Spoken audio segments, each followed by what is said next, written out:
любим наших детей. Любим еще с того момента, когда узнали, что они появятся на свет.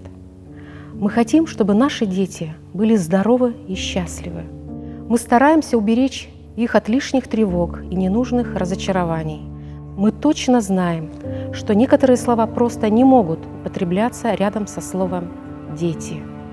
Но все чаще и все громче звучит совершенно немыслимая конструкция «детская наркомания». И мы, взрослые и умудренные жизненным опытом люди, приходим в настоящий ужас, когда понимаем, что эти страшные слова могут коснуться любого подростка. Сегодня эксперты единодушно отмечают острый дефицит эффективных профилактических программ. Анализ системы профилактической работы в учебном и внеучебном процессах показывает, что необходимо переходить от информирования к развитию умений и навыков здоровьесберегающего поведения. И одной из приемлемых технологий, позволяющих формировать модели безопасного поведения в рискованных ситуациях, является форум-театр. Сейчас у нас прошла постановка, которая называется «Мой друг наркоман». И мне кажется, что это очень здорово, что мы такую тему доносим до детей вот в подобном формате, подобным образом.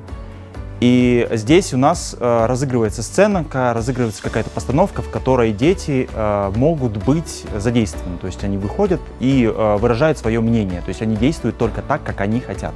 Тебе придет Ваня и поступай именно так, как ты считаешь нужным. Мы играем сначала свой спектакль, а потом его переигрываем уже с ребятами, с детьми. Вот они решают здесь и сейчас, как бы они поступили. И то есть они, проживая вот это здесь, они уже потом в жизни своей тоже могут это применить, и они уже знают, как нужно поступать. Сядь, чему ты ходишь?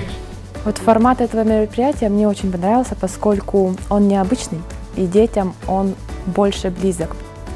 Каждый ребенок мог себя на место поставить. Да, допустим, вот как вести себя, когда к тебе приходит друг, просит у тебя деньги. Вот какая она, какой вы ее увидели? Мне кажется, они прониклись полностью, даже если были какие-то детки, которые не активные, да, но я считаю, что все-таки каждый для себя что-то взял. На сегодняшнем мероприятии мне понравилось, в принципе, все. Но больше всего мне понравилось обсуждать сценки и высказывать свое мнение.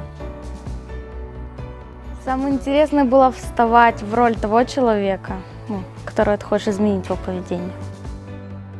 Послушать точки зрения других людей, сравнить со своей точкой зрения, высказать где-то. Если поведение Маши, либо поведение Полины должно быть другим, по вашему мнению, останавливаем, говорим стоп. Совершенно согласен с мнением, что лекции в этой части, они уже перестают работать, и требуются новые, новаторские формы работы с молодежью. И как раз проект «Форум-театр» — это один из инструментов, который я вижу как инновационный с точки зрения и содержательной, и с точки зрения именно педагогической и воспитательной. То есть в режиме реального времени, в режиме проигрывания каких-то ситуаций, наши воспитанники, я уверен, они получили достаточно информации, достаточно ситуации для того, чтобы это все осмыслить. И абсолютно уверен, что вот эти их выводы, они обязательно пригодятся им в дальнейшей жизни.